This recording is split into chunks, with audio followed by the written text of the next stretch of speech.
everyone, esteemed guests and the members of jury. This is me, Lopamudra Behera of Standard 8 of DAV Public School Sector 16, Rourkela.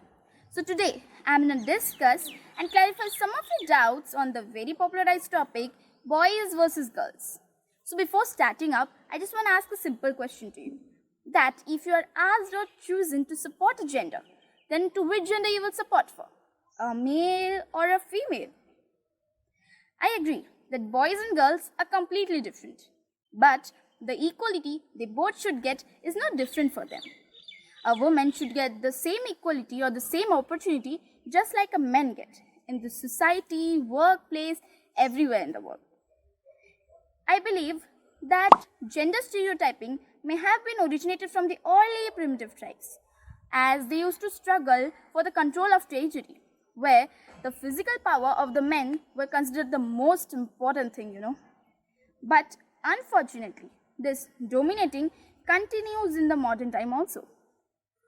It is believed that a man can do jobs and women household chores. But can't a woman do job and male household chores? Why not? But this won't work if you are from a state like Haryana.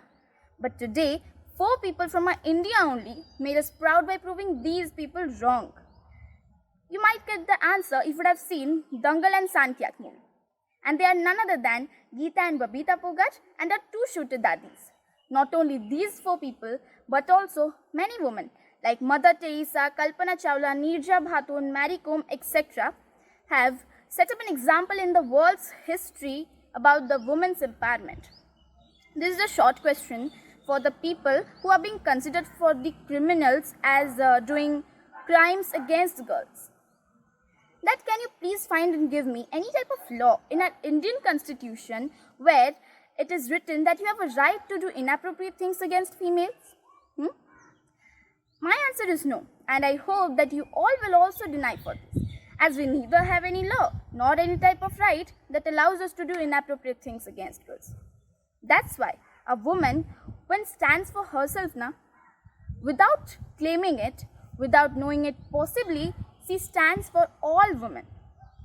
That's why we should always remember and understand one thing, that equal sharing of responsibilities as well as harmonious partnership between a woman and a man is not only necessary for the well-being of the family as well as the whole Indian democracy.